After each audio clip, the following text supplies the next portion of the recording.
Hello, everyone. Welcome to New Direction. My name's Jay Izzo, and oh man, do we have a great show for you today. We had him on briefly for a while. His name's Lee Benson. He wrote this amazingly important book. You're a CEO, and I know I've got a lot of CEOs who listen to the show. I've got a lot of business entrepreneurs who listen to the show. Business owners listen to the show. And you're probably struggling. It's this time of year where you're kind of working on what you're going to be doing for next year. What kind of goals are we going to set for next year? And you're probably frustrated, like so many of you are out there, going, I have my team set my goals, and it seems without fail, we're not meeting them. We're not reaching our goals. And in fact, if you've asked your team at this end of the year, who's looked at their goals since last year, you probably get a very small percentage of people who've actually even looked at their goals since the time they set them back in January. What if I told you that there is a much better system that will turn around your company, will increase your profits, will increase the engagement of the people that do this? And this is what Lee Benson has written. He's written this book entitled Your Most Important Number. Wall Street Journal, USA Today bestseller. Increasing collaboration, achieve your strategy, and execute to win. I just want to say to you, you're watching the show, listening to the show, this may be your most important book of the year. I know it's your most important number, but this may be your most important book of the year. Because it will just absolutely flip over the script into what you have been doing. Because so often what we do is we operate from a punishment model where if you don't do something, there's going to be some sort of negative consequences. This book takes away all that. And what it does is it operates from a reinforcement model. I want you to think through that for a second. Because punishment, what we do is, by definition, if we punish something, we actually are trying to decrease the probability of a behavior happening in the future. Reinforcements are trying to increase the probability of behavior happening in the future. This is what this book is written about. And so I think it's going to be great. So I know it's great. I've read it twice. I have done extensive notes on the book, and you're going to love this book. Let me introduce you, though, to Lee Benson, because he's really, really important to listen. He is a serial entrepreneur, CEO, Wall Street Journal bestselling author, and USA Today bestselling author. Over 30 years of experience building and scaling businesses, including leading one from startup to a 9-figure exit. Today, he helps organizations worldwide align their teams around what truly drives measurable value through his MIND, M-I-N-D, methodology, which stands for Most Important Number and Drivers. His Wall Street Journal bestselling book, Your Most Important Number, it's right here. This one right here, is recognized as a practical guide for leaders seeking clarity, accountability, and exponential growth. Alongside his business leadership, Lee is also the CEO of Dinner Table, fast-growing global community of more than 50,000 families. And Lee, I think you also have a podcast out there too, don't you? I do. It's titled Show Your Value, The Art of Value Creation. Okay, so listen, I love recommending other great shows. Show Your Value, check it out, Lee Benson. I really recommend that you go tune into his show.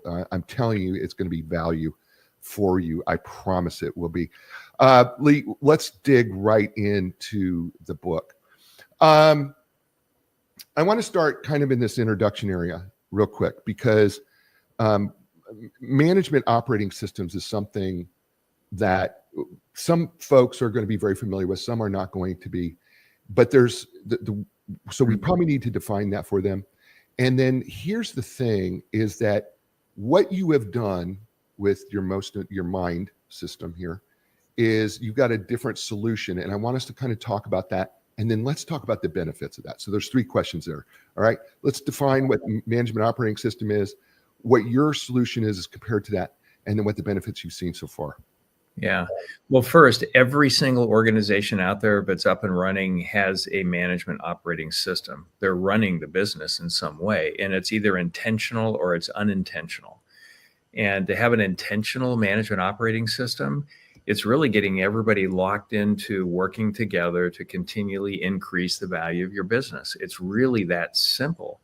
And having an intentional way of doing it, sort of a common language, and this is the way we create value, even though each team is different, it makes it so much easier to cross-functionally collaborate, and without fail, much, much higher percentage of the time, if you get this right, the value of your business will increase faster than your competition. So when you designed the mind system, you said you found some unexpected benefits. Because you said I've studied, I've tested, I developed a solution consistently create more value over time and enhance the work of any team in any type of organization. And you said one of the biggest benefits is the biggest payoff I've seen, although completely unexpected, is now how the ripple effect of the mind management system has strengthened communities. Talk about that and how you found that over 80% of employees love and are more fully engaged in their work. Yeah, foundationally, there's sort of a journey whenever I help a company install this, and then my different businesses is kind of a journey to get to the state of continually and responsibly increasing the value of a business. So what does that look like? What do you go through? And the first stage of the 4 stages to get there for me is about clarity. And it's getting the CEO to commit to, hey, my most important job is to increase the value of this business. And then with the leadership team, by proxy, collectively, it's their job as well. And so we say, hey, we're valued at this today. We want to be valued at that tomorrow, or a year from today, 2 years from today. Now, what's the best work we can do to move in that direction? And so we get that laid out, and then we're cascading this out to the front lines. So really what we're doing is we're locking everybody into the best work they can do in their role to make that happen. And when you do that, it's kind of cool. My experience is everybody starts acting like the CEO of their own role. They just do. And that's where, for me, it's back to leadership development. You and I have talked about that before. What's the whole purpose of it? What's the main reason we're doing it? And I think the only reason we do leadership development work is to increase productive engagement. And so what's productive engagement? There's a lot of talk about engagement. When I ask questions, it keeps coming back like business virtue signaling. They're not really connecting the dots. But productive engagement to me is every single role in the organization, has very clear outcomes that you can measure that person in that seat is responsible for achieving. And usually it's no more than 1 to 3 outcome-based responsibilities. And there's a list of capabilities they should have to have a shot at actually achieving it. So we're basically looking at this and saying, wow, what percentage of our team members across the board are at or above plan when it comes to their outcome-based responsibilities, contributing to the value their team is creating? When you set this up and you have that clarity, then you start accomplishing challenging things, i.e. you're regularly increasing the value of the business. The aerospace business you mentioned, for example, 15 years straight prior to selling, on average, we had just over 20% compounded annual growth in a super capital intensive business. And the employees, I could go to any department. And so imagine 500 plus team members. I go to any department. I knew everybody by name because I can see all of their stuff in the mind management system. There's a platform in all of it. I know their numbers. They know their numbers. They're excited about growing their business within a business. And that is productive engagement. That is so cool to see and feel. But if you don't have that clarity and that alignment around it, and then we can get into, the reason traditional goal setting doesn't work, but without that clarity and alignment around the value each team should be designed to create, it's hard to get productive engagement. Employees think they're doing amazing stuff. Leaders are going in different directions.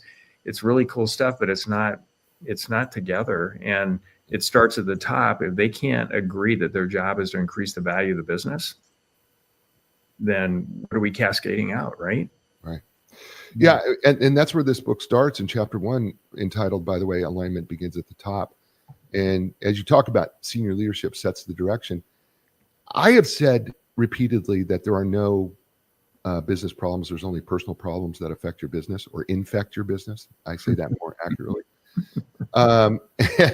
And you make a statement here. You said a good or bad attitude from the team often comes from the top down. Well, it's generally personal, right? And you ask a question here. Do you think you're all on the same page? And when you wrote that question, I started thinking about, I think we make the assumption that we are, but that's not really accurate, is it? Well, what you're saying is what most believe we are. Like one of the first things first thing I do when I work with a new team is, can we get agreement on why we're here? Right. And then I ask the question, what's your plan when you come to these weekly senior leadership meetings, these alignment meetings? And if they don't have time to have a meeting, it's always amazing when things go off the rails and they have time to do it over again and then have more meetings around it. So the right meetings, going over the right stuff to create the right value it should never be dropped no matter what. It's part of your operating methodology. But I ask, what's your plan when you come into the meeting? And usually the first answers I get are, well, I just want to see what's going on, or I want to follow up on that project, or I want to do this over. I said, what my plan is when I come in here is to continually increase the value of the business and stay focused on the right work. And so we have, let's say, EBITDA is the most important number for the business because we sell as a multiple of that. Great. We want to increase it. We want to double the value of the business over the next 18 months. Okay. So I know I want to do that. Now, of all the things that we have going on, what are the 2 or 3 strategic initiatives that we have to get done to ensure that happens? And it could be shoring up our revenue generation machine, it could be shoring up technology and how we interface with the customers to make it easier to do business with us. It could be installing the mind management systems as an operating system. But those are the most important things to me. And then all the leaders, they own their stuff in their function. I have a plan when I come in. This is why we're here. And then just fast forward, Jay, a couple of meetings. What's your plan to increase the value of the business and make sure we get these 3 things done? When we start thinking about our most important number, it's the leadership team and the leader, that alignment, that's where we start going, okay, what is it that we feel is the most important number? Mm-hmm. Right? And is it generally the same, or do we see some things that are a little bit different? I generally, right, it's EBITDA, right? EBITDA, we look at that a little bit, is that typical what you see when they go, okay, this is our most important number, or what are some variations within that? Every business can be a little bit to a lot different. I think one of the more standard ways of valuing an organization, a business, is a multiple of some version of profit, EBITDA, for example. Mm-hmm. However, in certain businesses, cash flow is everything. Mm-hmm. If you're a startup, your most important number might be active users. You don't even care that they're paying for it. We need to get to critical mass so we can, but then ultimately the number eventually changes, the most important number for the business, to some version of how you would value that company at the stage that you're at. And then, think about it. So here's at the top, it's for the entire business. And then as you go out from there, you have other teams. You have functions like HR, engineering, legal, finance, operations, sales, marketing, all of it, customer service, product, all of it. So each one of those teams will also have their most important number, and the entire team aligns around. Think professional sports. There's a soccer game, and the most important number is basically the goals, at the end.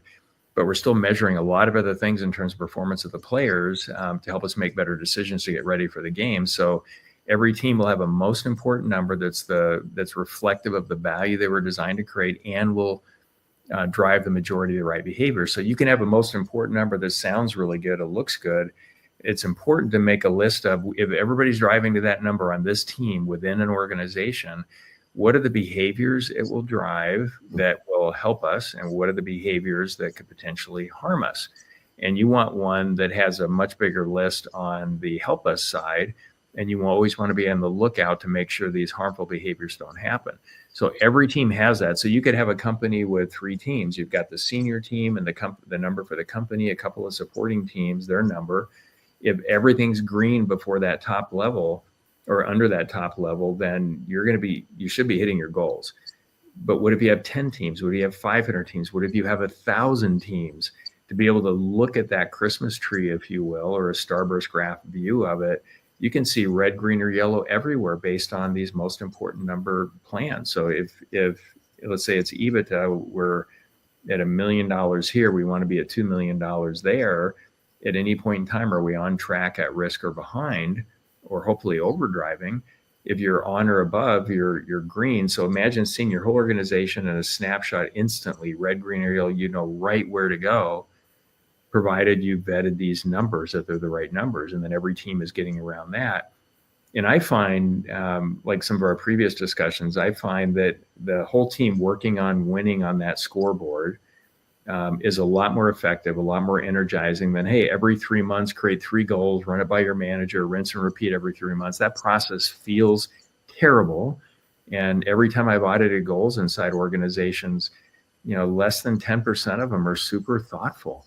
Mm-hmm. And how many times have we heard CEOs say everybody's hitting their goals, but the company isn't going anywhere? It's like, oh my gosh, this is so bad. Right. Well, I've ever heard that. We're hitting our goals, but we suck. We still suck. Yeah. What is that? Yeah, it makes no sense. But if we're growing the value of the business, so it's based on that, and then all the supporting teams have most important numbers with goals in there, that if they all hit them, that just ensures that we're increasing, profit as an example for the value of the business. And I love the transparency around this operating methodology, where I've always been, even with 500 team members, everybody gets to see everything. They get to see the top level plan, the work the senior leaders are doing, what every other team is doing. I would even give every team member a complete set of our financials every single month. And for those that couldn't, it's not their job to be an accountant, those that don't really understand debits and credits and amortization and all that, here's a plain English trial balance version for you and how your department is spending money. And then they can make better decisions if they can see the numbers to increase the value of the business relative to what they're doing. Right? Does that make sense? Yeah, no, it makes complete sense. I guess you address this in this chapter. There's a subtitle that says "Senior Leadership Sets the Culture." I think there's probably going to be a question from the listener or viewer that's saying, "Okay, well, how do I get cultural buy-in in this? Is this something I got to? What do I need to do to get the cultural buy-in because I'm doing something so different?" Yeah. As I go through the stages, if we start with culture without alignment, that can make things worse. Like, here, let's bring somebody in to do a culture exercise, and you've got stickies all over the place, and wasn't that fun? Maybe they did a trust fall at the end, but we don't have a foundational system of everybody being aligned. It doesn't make sense. But once you get that alignment at the top, and you've got the structure going out, operational meetings, everything, getting everybody on the same page. Now, when it comes to culture, I want to connect culture to creating value, just straight out. Not expensive wallpaper around the place. So as you develop alignment tools like mission, vision, behaviors, and all of it, how do you develop them? And I think step one would be, if everything we do as an organization should be done to make us, at least with the intent of measurably better, then that applies to cultural alignment tools. So I like having a purpose for every alignment tool before we even draft it. Most companies go into, it's almost like a marketing meeting. What's the slogan that's going to sound the best, going in? I want to know what our employees can sink their teeth into. So I look at missions and I say, I think it should be primarily the senior leadership team that creates the mission, not all team members. And I want a mission that tells every client in a compelling way why they should do business with us. And it tells every employee why they get a paycheck, because if we don't deliver that value on a consistent basis, our jobs are in jeopardy. And then I look at a set of behaviors. I'm a fan of behaviors over values because they're a lot more objective. I can observe these things. And so what's the purpose there that we're looking for? And, I want to create an environment where at any point in time, 50% or more of our team members are performing, leading, behaving as good or better than the top 10% at our strongest, most admired competitors. You pull that off, who's going to be able to compete with us? Nobody is. Right. And so I think that should be a team sport. Every team member in the organization should answer a survey and say, hey, this is what we want to accomplish. From your view, please write down the observable behaviors of the best performing team members and leaders you've ever met on their best days. And we're going to distill that into this set that if we all live it, our competitors won't know what hit them. And then you develop those. And then as you go through the language, the last thing I'll say on it, I want to know in performance reviews, and I like doing performance snapshots at least every 6 months, how are you applying these things to make us measurably better, internal or external, with regarding customer experience and profitability? So that's how we have to operationalize this stuff. It can't just be a one-time exercise and cute wallpaper, right? I want to get back to operationalizing, because as a guy who grew up as a behaviorist in grad school and studied under B.F. Skinner's last student,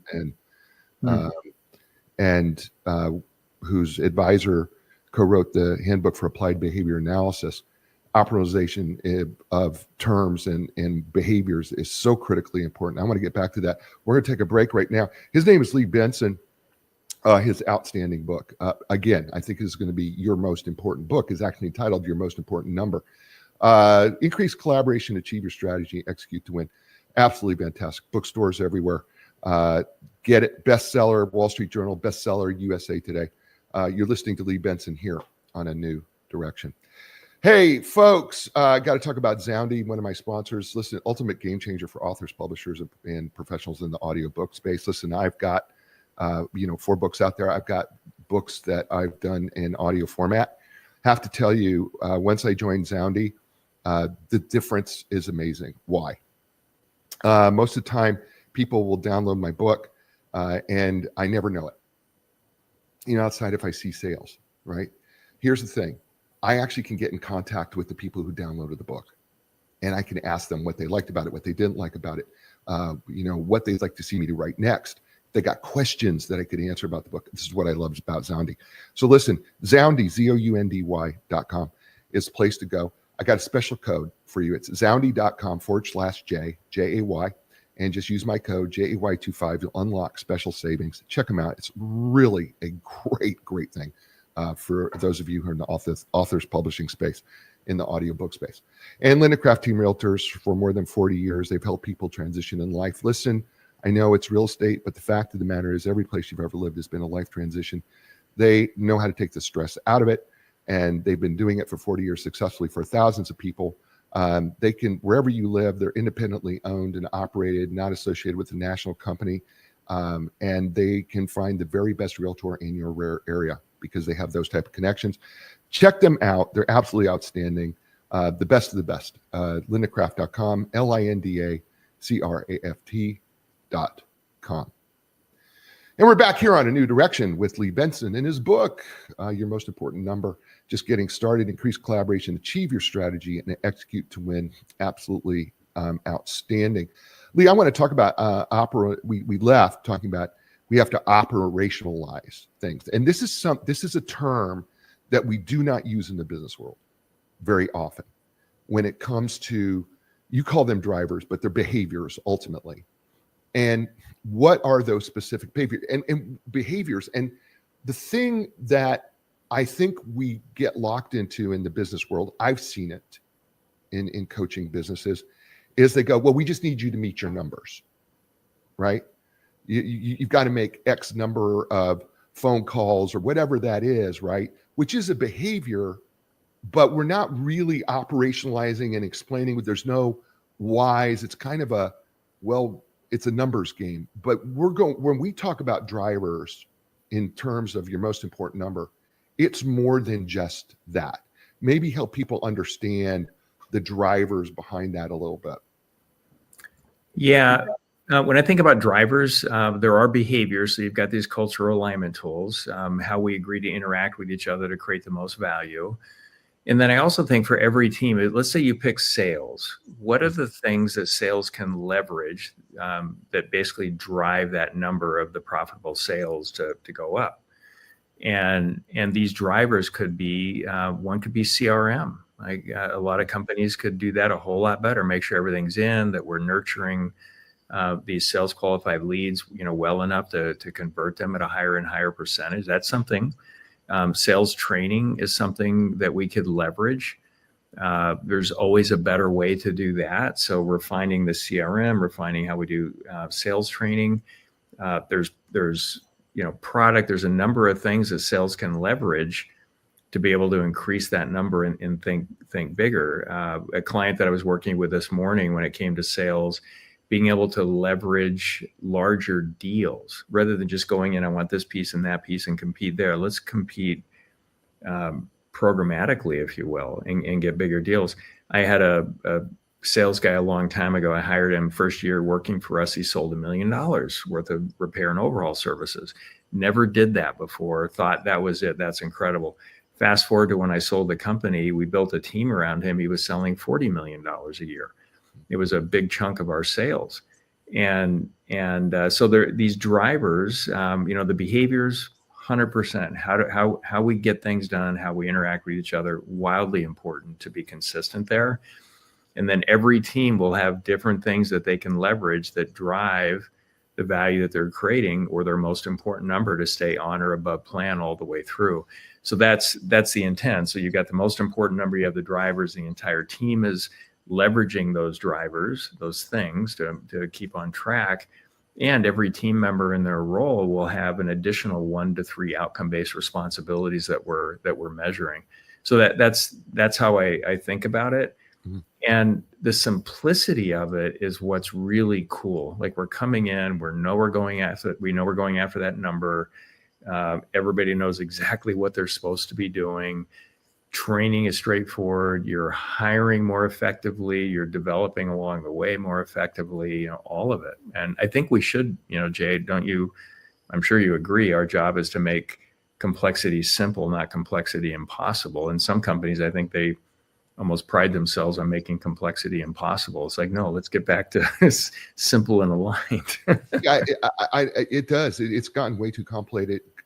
It's way too complex and way too complicated, because at the end of the day, right?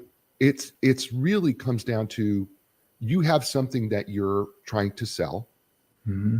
and you're looking for people who you can sell it to, that want to buy it, right? Yeah. I mean, it's not a really hard, right? But what we do here on our side of what we're trying to do to sell, we make it far more complicated and complex than it really needs to be. And let's take away all the noise. Yeah. Like, what are you doing? I come in sometimes thinking, with different clients, how is any or all of this creating value for the business? Right. And most of the time it isn't. And we have to be careful. You don't want people to feel bad as you're going through it, but we just keep coming back to explain how doing these things is going to increase the value of the business. And one of the complications that I see regularly is this intentional way or unintentional way of running the business.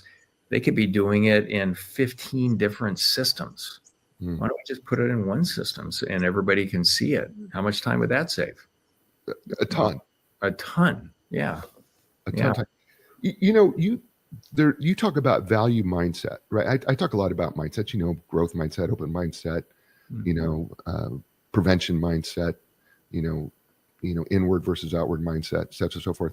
But you talk about value mindset, and I want you to help people wrap their mind around that. We've danced around it, and we've even talked about it a little bit, but really dig into what it takes to have a value mindset.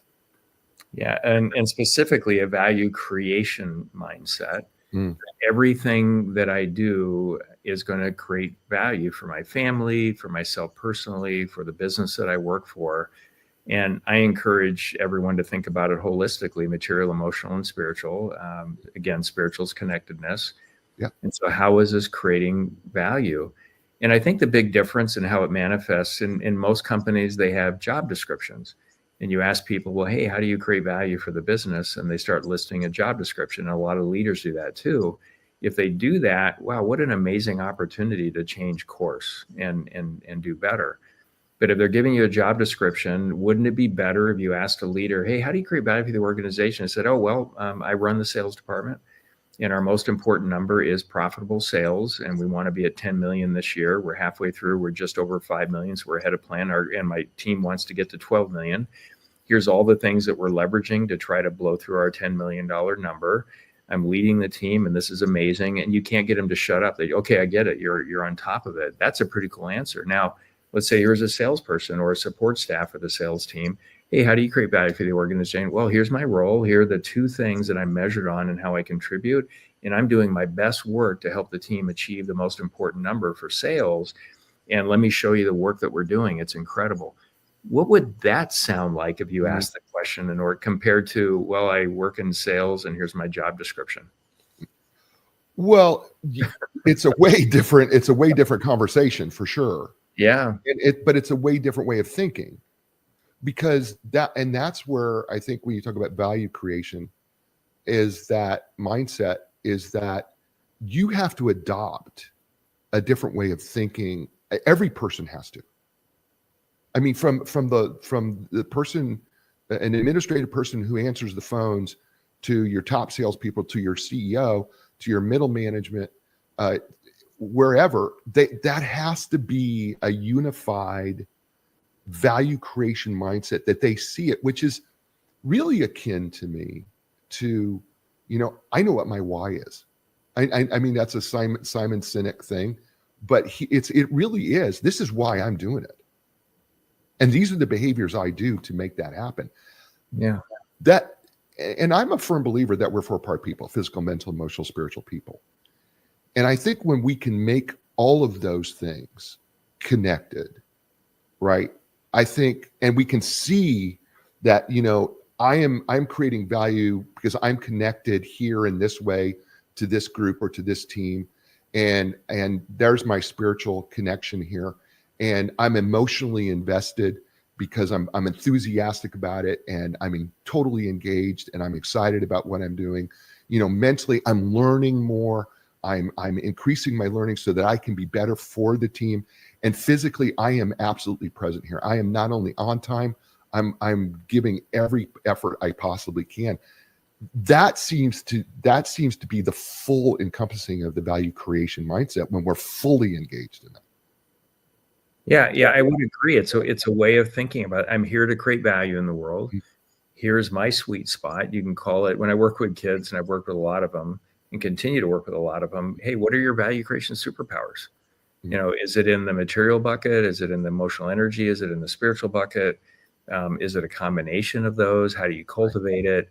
And it has to be win-win. It kind of goes back to we've talked about this before, the biggest deficit on the planet, in my view, is we just don't have enough leaders that are both capable and moral. And the moral leadership makes sure that all the stakeholders involved in your interactions are getting some benefit. They're winning from it. And it's kind of a mindset. So this value creation mindset, it's the betterment of everything: family, community, where you work.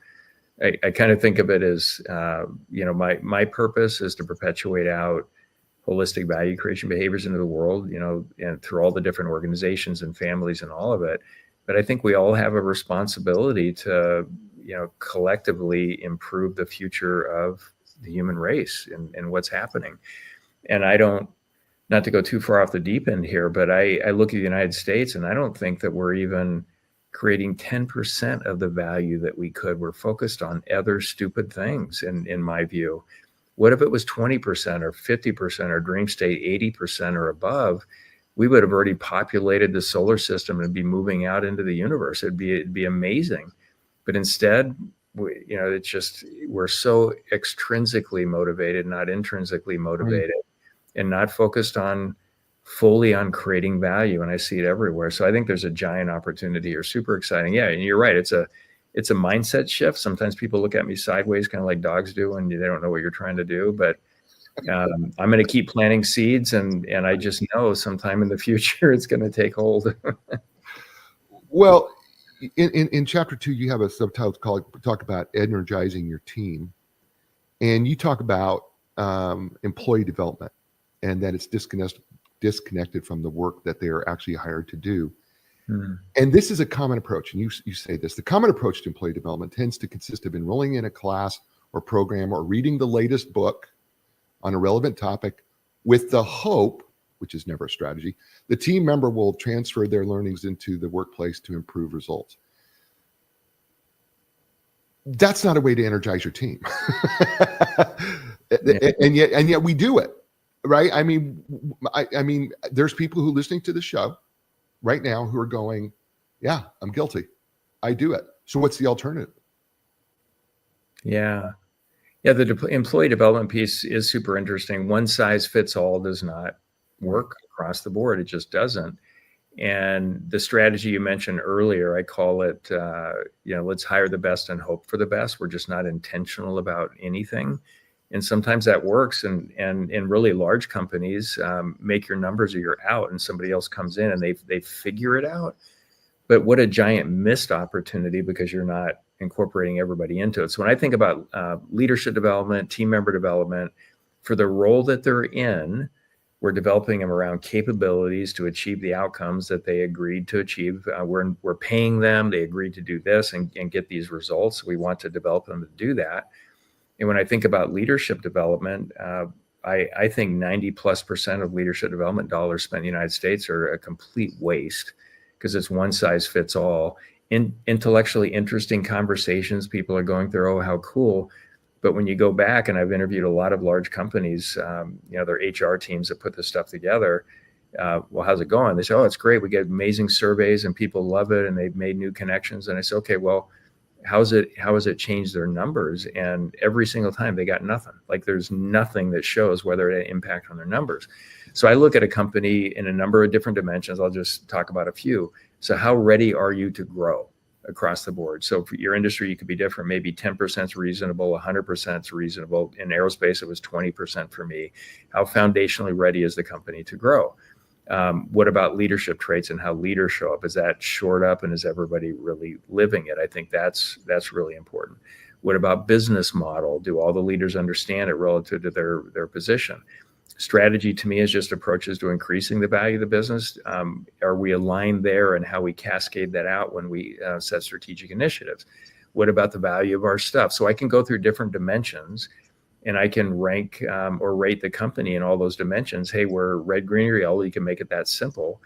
Now, when I look at all of our leaders, how are they in those different areas of strength? And then we look at the collective or composite of all the leaders and go, okay, well, this is where we're at, but we're really weak on, let's say, business model as a company, and we're weak on that on the leadership side.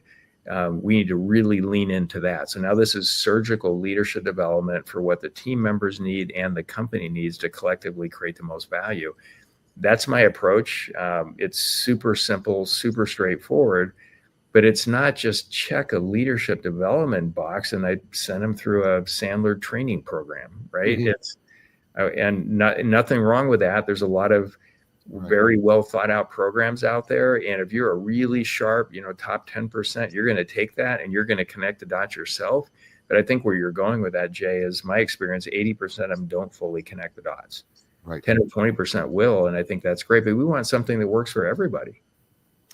Well, and that's the thing. And it's not a one size fits all. And we do tend to overgeneralize relatively across the board.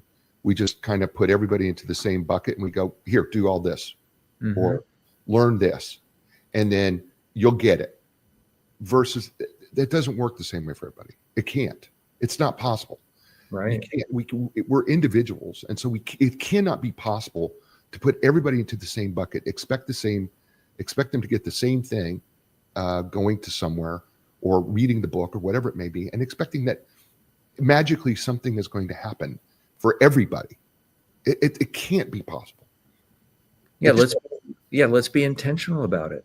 What does the company need? What's the strengths or weaknesses for this particular leader? Where do we need to develop them to create the most value for the business? And when they're creating that measurable value, I think that's where self-esteem comes from. Mm-hmm. And a lot of leaders that I'll talk to, I really like this book and I want to learn about that. And they just want to go off and intellectual land thinking about leadership concepts. Well, I would argue that the best leadership training I've ever had has been on the front lines, relentlessly creating more and more value. That's where I learned to be a leader. And when it comes to energizing teams, I think of it as we are all, as leaders, we're creating this environment from which everyone creates value. So what's an energizing environment? Part of it's our passion for sure and how we show up. And this is where we're going. And we're engaged in conversations how to get there. Here's what's in it for you for being on this journey. But it's so much more than that. That's not enough. You can't stump speech your way into it. So do they have the tools they need? Do they have the autonomy that works for them? Are they getting the right training? Are they, collaborating properly? I mean, like, what's the environment we can create where you're water skiing behind our team members, not kicking them to get them out of bed in the morning? So there's a lot that goes into that. Energizing teams is about the right environment, and every business, is going to be different. Even businesses in the same industry, the team members are different. It's like different spices in the soup. And so that environment is going to, and that's up to you as a leader to figure that out. Right. His name is Lee Benson. The book, Your Most Important Number, Increase Collaboration, Achieve Your Strategy, and Execute to Win. Absolutely fantastic. Bestseller, Wall Street Journal, bestseller, USA Today. Make sure you get yourself a copy. And by the way, before you give it to your team members, which I suggest that you do, really read it, get to know it, dig into it, understand it, question yourself. I've dog-eared this book so badly, I've abused it because I'm trying to dig into this thing to apply in my business. And I suggest you do it for yourself too. By the way, there is a MIND, a mind assessment in here as well that he goes through and that you can measure as well. Incredible tool book for your toolbox and tools right here for you. You're listening to him here on A New Direction. Hey, folks, I'm going to talk about Zoundy. Listen, if you're publishing books or audiobooks, I don't care if you're like me, an author, or if you're a publisher or whatever it may be, check out Zoundy, Zoundy. A great way to stay in contact with those people who actually listen to your book and be able to engage with them. And that's what I found the most beneficial for me, is engaging with the people who actually listen to my book and get back feedback and talk about a number of things. I found it so valuable. I can't do that on other audio platforms, but I can on this one. So listen, I got a special code at zoundy.com/J, ZOUNDY.com/J. Use my code JAY25 to unlock special savings. You're going to be so glad that you did. It's absolutely worth it. It's fantastic. Linda Craft Team Realtors. Listen, I'm biased. I'm going to admit it. I have my own biases. I don't shy away from them. But in this case, I think this is the best real estate website there is on the planet, honestly. And they have everything that every other real estate website has. But what lindacraft.com has that is quite unique is, like, they talk to a child psychologist who wrote about how to move with kids, how to move with your children. They talk to a veterinarian about how to move with your dog. They do a great podcast where they interview actual people in studio about things that are happening in the real estate market that affect you, called Real Estate Right Now. Absolutely outstanding show, up to date, stay on top of it. What they have available for you there is absolutely incredible. I highly suggest you check it out. Just go to lindacraft.com, LINDACRAFT.com. And we're back here on A New Direction with Lee Benson, best-selling author, Wall Street Journal and USA Today. His book, Your Most Important Number, Increase Collaboration, Achieve Your Strategy, and Execute to Win. Lee, I know we're in the last segment, and there's so much more I want to talk about, but there's something here that I can't avoid not getting to, and that's the mind meeting. Because here's the thing. You talk about it, that oftentimes meetings are spent with team members justifying their work, which we can all agree is a major waste of time. What makes the mind meeting different? Yeah, every meeting needs to have a purpose. So why are we having this meeting? What's the value that we're going to create? And to your point, I've been in a lot of really large companies where the senior team meets and it's like a big check-in around the table and a whole bunch of 2 and 3 person meetings, wasting everybody's time. And what I like about the mind meeting, let's just go to the senior leadership team, and it can change as you go through an organization. But first and foremost, before the meeting, everybody logs in and they say, hey, this is my biggest win since we met last. And here's the best work that I'm doing. Just a couple of bullet points to improve the most important numbers. So now I know where everybody's head's at, the work that they're doing. It's great. We hit the ground running.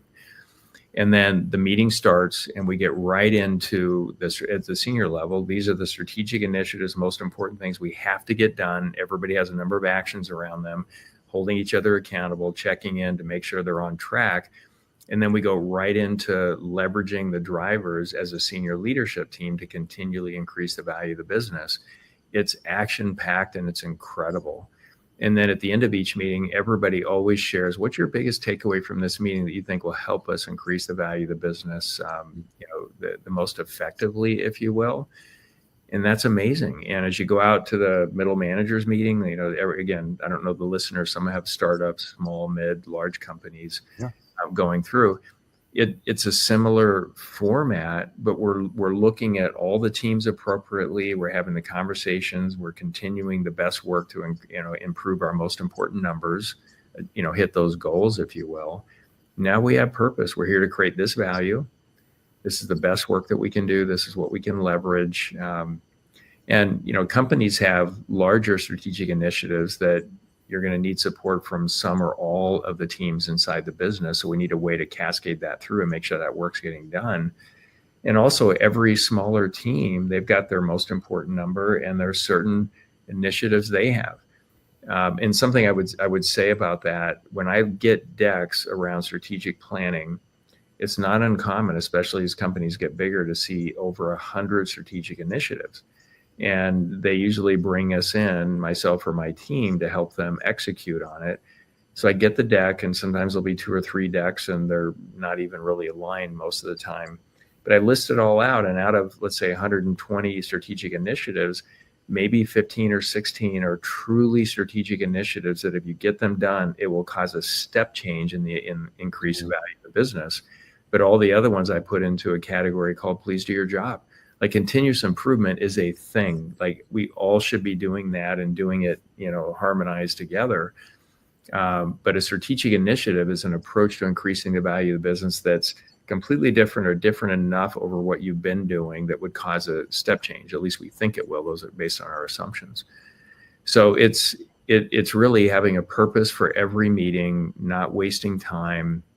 Everybody's involved. And I like everyone very quickly at the beginning of the meeting, even with 12 people, in less than 10 minutes, you can get through everybody's biggest wins. Everybody has a voice. It's not 1 or 2 people dominating every single meeting. They're all in there. So does that make sense, Jay? Yeah, no, it makes complete sense because it's very different than what we typically see in meetings where people are got their eyes rolling back in the back of their head going, why am I even here? Yeah. It's just an hour I'm getting paid for, or whatever, however long it takes, right? And this is more of an active, the meeting is active, and we're actually talking about, what are we doing in value creation for the company? How is my little team actually contributing to the greater value of the company?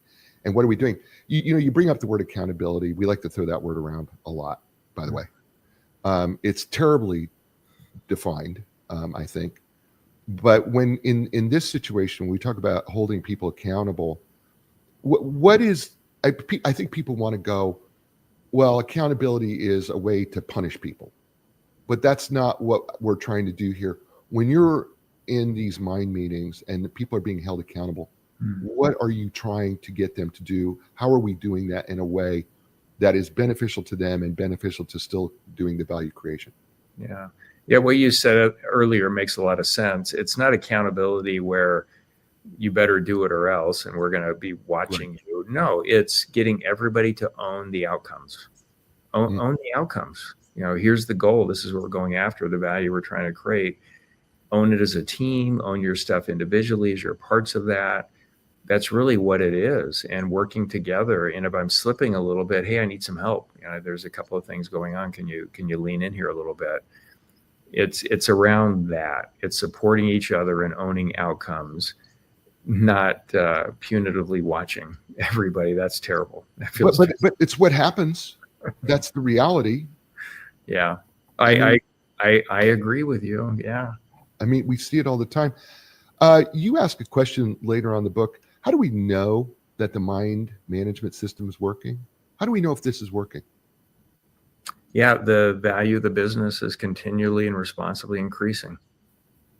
Yeah, for example, Jay, how many companies have you worked with where almost defensively they're talking about, well, everything's fine and this is going on and everything's great, and yet leading up to that conversation, man, the last 4 years have been rocky. We had 2 different presidents, and we lost money, then we made money, lost money. Then you start looking at what they're doing and they get defensive around, why are you even asking questions? Everything's amazing. Well, obviously it's not. And let's get comfortable talking about that. We're here to create value. We're where we're at. And unless there's bad acting going on, unethical behavior, I never say it's a mess. It's like, okay, this is where we're at. Let's clean it up and let's go forward in a better way than we ever have before. But I have come across a few hot messes where some of the team members and even the owners are bad actors. So I call those cleanup on aisle 5s, and then you just dig in and I have a lot of patience. As long as everybody's doing the right work, I do not have patience for bad acting. Zero. Well, it's a problem because I see this a lot in leadership where they say, oh, we're doing okay. But then, you take a look at everything, I look at the numbers and everything that they're doing, right? And you see so much wasted expenditure, for stuff. And they go, well, yeah, but we really need this. Well, no, you really don't need this. You're spending it, but it's not really needed. But it's an ego-driven thing, right? I want to keep my ego intact. So I got to have this big space to work in, right? Mm-hmm. Because it feeds my ego. And I'm like, wait. This is not what's contributing. You're leaking money here. Okay. Well, they don't have a value creation mindset that causes that to happen. And I don't even like the word budget, because you'd start developing this use it or lose it mentality. Right. It should be like, there's 2 ways to think about our money and resources. Are we getting the most value for every dollar we spend, and are we getting the best return on every dollar we invest? And we want to make sure that's the lens that we're going through. And one of the tests that I've done over and over again is I'll ask a team member that's fighting for an employee that's not even delivering 30% of what they agreed to. We're paying them 100% of what we agreed to, but they're not. And an employee's fighting for them. And I just asked the question, if it was your money, would you pay them? And it's so funny how instantly every time, no way. It's like, why the hell are you wasting the company's money, doing this? And it's the same thing with everything else. It's like they've got this double standard when they don't have a value creation mindset about how they spend other people's money. But with a value creation mindset, they're developing and spending it wisely as they develop that capability around most value for a dollar spent and most highest return for every dollar invested. And I think this is a great place for us to kind of close off here before I let you go here. It's so critical that you just said something just so simple, and yet there's so much elegance and simplicity, right? The value creation mindset of what am I doing with my money, right? Am I spending it wisely? What's my return? How am I investing it? What's the return on my investment? And then what is when I spend this, right? What value is that creating really? And that's a question, because then it comes down to time too, because then your time has value as well. So you can't just look at the dollars. All of a sudden your time, it becomes an issue, right? Because your time is worth something. So what are you investing your time in, and what are you spending your time on? Yeah. Right? I mean, it all kind of works.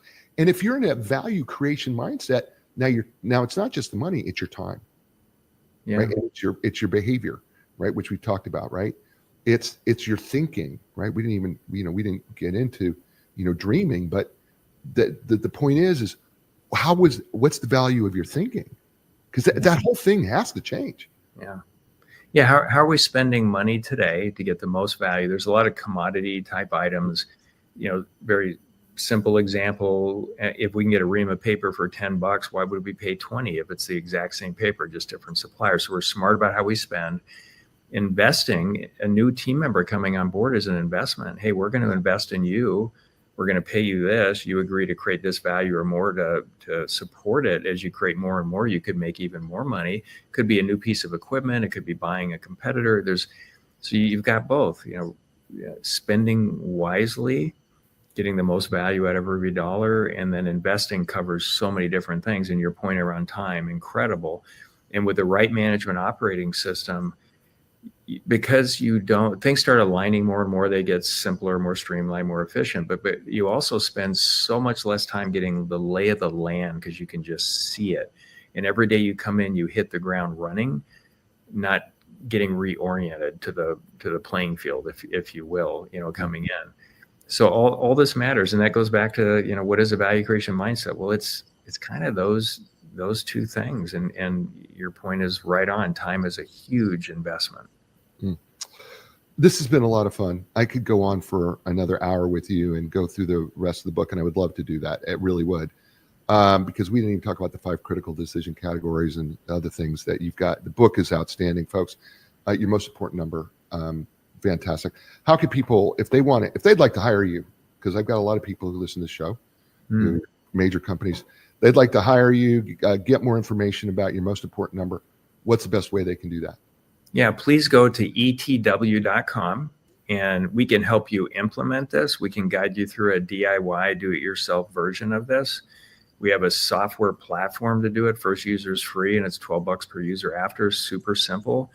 And then if you're interested in these leadership concepts and locking all of your leaders into working together to increase the value of your business, have them join my Leadership Value Lab. You can find that at etw.com. Every month I do a live call.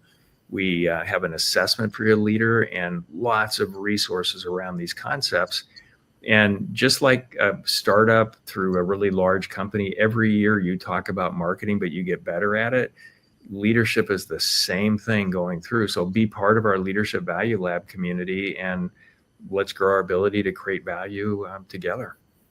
Yeah, by the way, etw.com, I've been on it and I have just so much information. I've perused it. I have downloaded some things and just taken a look at the materials. Unbelievable, practical, absolutely fantastic.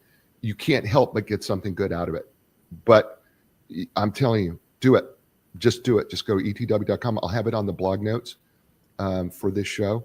So check it out. Lee, stay with me, please. Folks, this is the show. You know what I say to you every week, right? You are in control of 3 things: your attitude, your effort, and your resiliency. Fact of the matter is life doesn't always give us what we want. Circumstances aren't always in our control, but what we can control is our attitude. So start with that today. It's not always easy, but you could do it. Your effort is tied to your excellence, right? We don't always have the same amount of energy left in the tank, but what you do have left, be excellent with it. That's your choice. And we all get punched in the gut or punched in the teeth and we get knocked down, but it's up to us to get back up. And we need you to get back up. Why? Because you're worth it and we want you on the team. I'll be back next week with another great book. It's going to be another great guest, which means it's automatically another great show. Listen, you had a lot of choices. You chose us. Thank you. I appreciate that very much. Give us a thumbs up on YouTube if you're watching us on there. And wherever you're listening to this podcast, you know what? Give us a 5-star review and tell others about it. We really appreciate that as well. As I say to you all over the world, you know what that is. I'm grateful for you. And ciao, everybody.